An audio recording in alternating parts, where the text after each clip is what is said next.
ফুচকা একটু ঝালই ভালো লাগে। উম,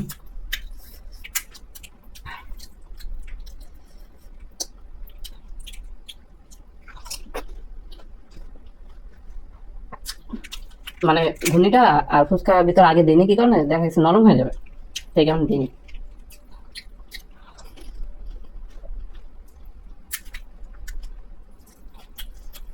ও মানে আমার বানানোর ফুচকা এত মজা, আমার এই ট্যালেন্টটা এতদিন গুপ্ত হিসেবে আছিল, আমি এটা মানে আজকে জানতে পারলাম।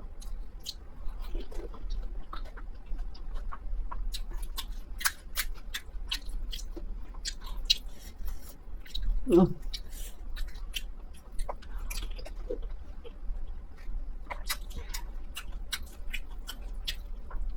এই ফুচকা যে খাবে আমার হাতে বানানো,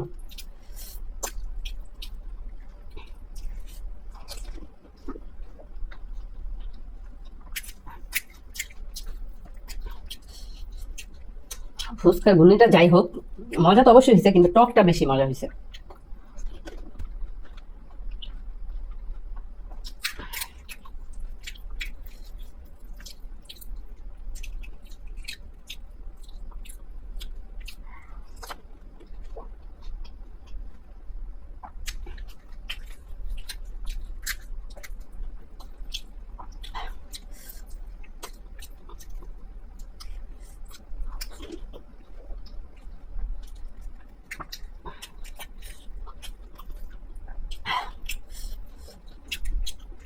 ফুচকা তো আপনারা মানে জানেনই যে ফুচকার আসল মজাটাই হচ্ছে ঝাল আর টক পানি, হ্যাঁ এই দুটা হলেই মানে আরো মজা বেশি লাগে।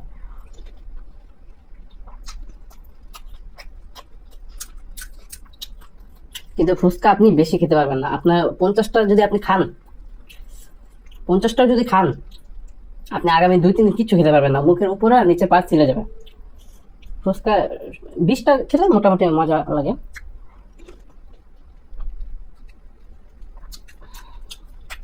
দেখি আমি আজকে কতগুলো খেতে পারি। হ্যাঁ আমি যদি মানে মুখ না ছিল তো ফুচকা খাওয়ার সময়, তাহলে আমি মনে হয় ডাবল খেতে পারতাম। অনেক মজা হয়েছে আজকেরটা।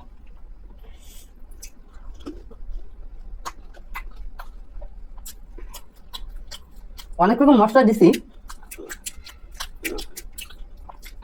তারপরে আমার হাতের ছোঁয়া না, এই কারণে বেশি মজা হয়েছে। এখন বানাইছি তো আমি।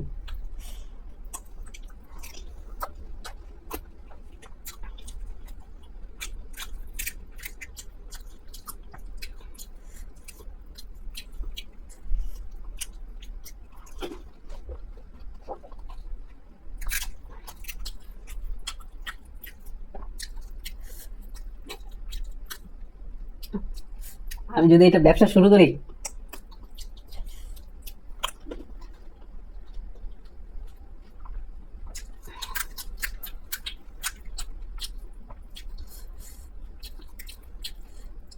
তাহলে বেশি দিন লাগবে না, মানে আমার জন্য পাগল হওয়ার জন্য, মানে কি বলে এটাকে, আমার জন্য না আর কি, আমার ফুচকা খাওয়ার জন্য পাগল হয়ে যাবে অনেকে।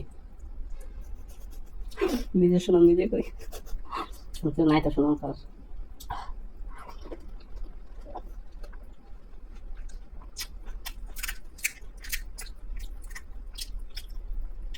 আমি একদিন ফুচকালো হবো, কিন্তু সেটা পার্সোনাল, হ্যাঁ মানে সবার জন্য না, সরি, এটা আমি একজনের জন্যই ফুচকালো হবো, তাকে আমি বানিয়ে খাওয়াবো সবসময়।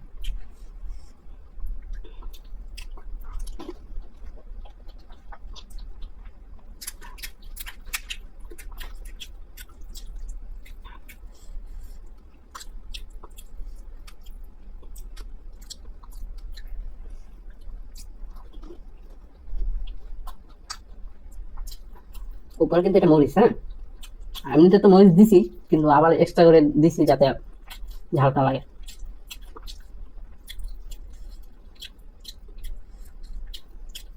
টকসা দেখে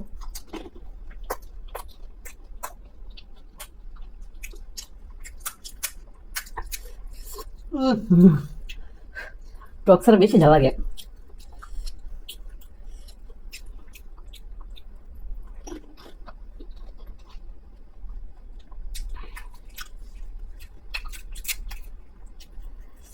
আচ্ছা, কতগুলো ফুচকা নিছি আমি কিন্তু গুনি নাই। হ্যাঁ, আমি যে খাইতেছি এটা কিন্তু আমি গুনতেছি না কতগুলো খাইতেছি। আপনারা একটু গুনে জানাবেন, হ্যাঁ, যে কয় পিস ছিল।